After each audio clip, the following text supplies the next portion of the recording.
আজ গোপালের খুবই জ্বর, কিন্তু কি করবে গোপাল? তবে কি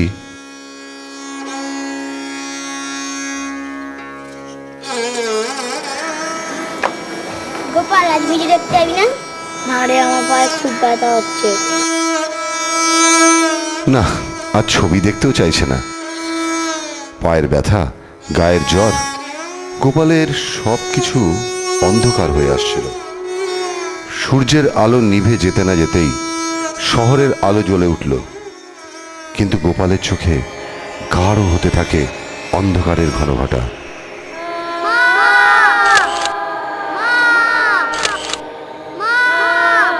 স্বপ্নলোকের চাবি খুলে গোপালের মা আজ আদর করে গোপালকে। গোপালের ঠিকানা অন্ধকার গলি। গোপালের ঘর আর উঠোন একাকার। গোপাল তার জীবনের আত্মীয় বলতে চেনে শুধুমাত্র তার মাকে। কেউ কেউ বলে গোপালের বাবা নাকি দামি গাড়ি করে মার সাথে দেখা করতে আসেন।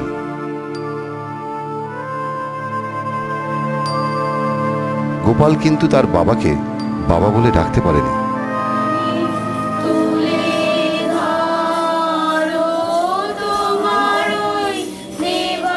সবকিছু বদলে গেল। গোপাল আজ কোথায় এসে পড়ল? চারিদিকে গোপালের এত আত্মীয়।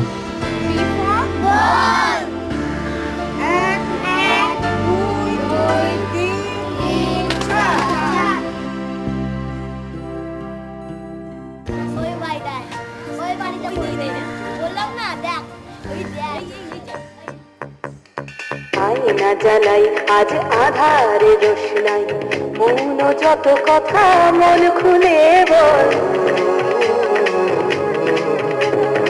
আয়না জ্বালাই আজ আধারে রোশনাই, মৌন যত কথা মন খুলে বল। মূলত আমরা 4টে উদ্দেশ্য নিয়ে কণিকা আরম্ভ করতে চলেছি। আমাদের প্রথম উদ্দেশ্য হচ্ছে একটি নাইট কেয়ার শেল্টার, দ্বিতীয় উদ্দেশ্য হেলথ কেয়ার সিস্টেম, আর তৃতীয় উদ্দেশ্য হচ্ছে এডুকেশনাল ফ্যাসিলিটি, এবং চতুর্থ উদ্দেশ্য হচ্ছে ভোকেশনাল গাইডেন্স এবং involvement of commercial sex workers. এই 4টে উদ্দেশ্যকে আমরা দুভাগে ভাগ করেছি।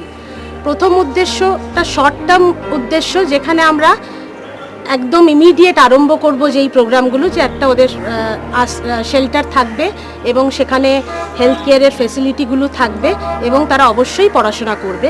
এবং দ্বিতীয় যেটা লং টার্ম উদ্দেশ্যের মধ্যে থাকছে, যে ভোকেশনাল গাইডেন্স এবং যৌনকর্মীদের ইনভলভমেন্ট, সেটা কিন্তু আমাদের তাদের সহযোগিতা এবং একাগ্রতার ওপরে নির্ভর করছে।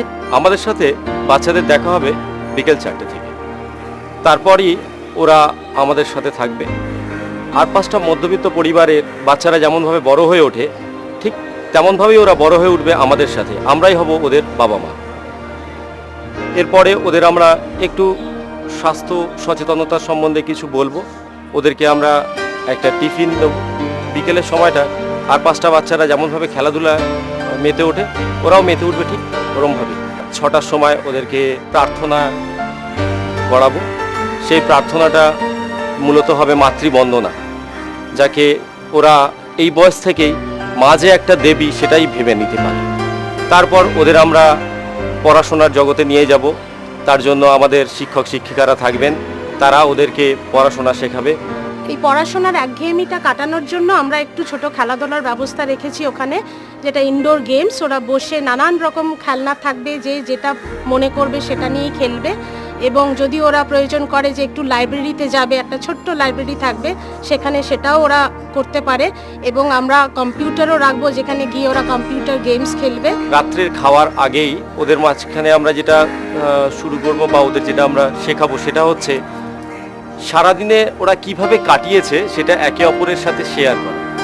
এইভাবে ওরা একে অপরের ঘটনাগুলো সারাদিন কার কীভাবে কেটেছে সেটা নিজেদের মধ্যে আলোচনা করবে, নিজেদের বলবে। এবং তারপর আমরা রাত্রে খাওয়া দাওয়াতে চলে যাব। সেখানে ওরা খাওয়ার পরেই হাত মুখ ধুয়ে একটা নাইট স্যুট পরবে। নাইট স্যুট পরে তারা শুতে যাবে একটা ছোট্ট প্রেয়ার করে। এবং এই যে শোবে সেখানেও কিন্তু একটা আমরা যেটা মধ্যবিত্ত বাড়িতে যেই কমফর্টটা দেওয়া হয় আমরা কিন্তু সেটাই করব। পরের দিন যখন ঘুম থেকে উঠবে, সেই ঘুম থেকে ওঠার পরে আমাদের যিনি মেট্রন থাকবেন, কেয়ারটেকার থাকবেন, তারাই তাদের সকালের সেই পরিষ্কার পরিচ্ছন্নতা এই সম্বন্ধে সব কিছু জানাবে। সকালের প্রার্থনা, যেটা আমরা বলি প্রভাতী প্রার্থনা, সেই প্রভাতী প্রার্থনার মধ্যে দিয়ে ওদের দিন শুরু হবে। ওরা তৈরি হবে স্কুলে যাওয়ার জন্য, এবং স্কুলে যাওয়ার আগে ওরা একটা টিফিন এখান থেকে পাবে। তারপর আমাদেরই মেট্রন ওদেরকে নিয়ে পৌঁছে দেবে স্কুলের দোরগোড়ায়। গোপালের মা এখন ব্যস্ত, কিন্তু গোপাল আজ আর অনাথ নয়।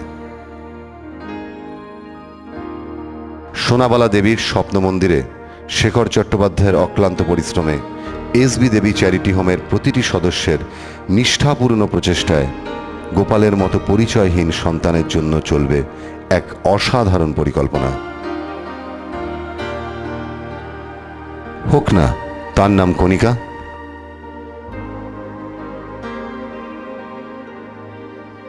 আসলে এদের নিয়ে চিন্তা ভাবনাটা আমাদের অনেকদিন আগে থেকেই শুরু হয়েছে। যখন আমাদের টিম রেড লাইট এরিয়ায় কাজ করতে যায় ওখানকার মায়েদের, ওখানকার মেয়েদের জন্য, তখন ডক্টর গীতাদি রয়, ডক্টর বিকাশ বাসু প্রতিনিয়ত এসেই সোনাওয়ালা দেবীর কাছে আবেদন জানায় যে ওখানকার মায়েরা বা ওখানকার মেয়েরা বলে যে আমাদের বাচ্চাদের জন্য কিছু চিন্তা করুন। আমরা যখন আমাদের ব্যস্ত থাকি কাজের মধ্যে, তখন বাচ্চারা এদিক ওদিক ঘুরে বেড়ায়, আমাদের তো একটা ঘরেই থাকি আমরা, তো এদের জন্য কিছু করুন। সেই সব চিন্তা ভাবনা থেকে আমরা পরবর্তীকালে চিন্তা করি যে যদি ওদের বিকেলের দিকটাই সব থেকে বেশি অসুবিধে, বিকেল এবং রাত্রি, আমরা তখন থেকে চিন্তা ভাবনা শুরু করি যে একটা কিছু করব। তারই ফল এই কণিকা।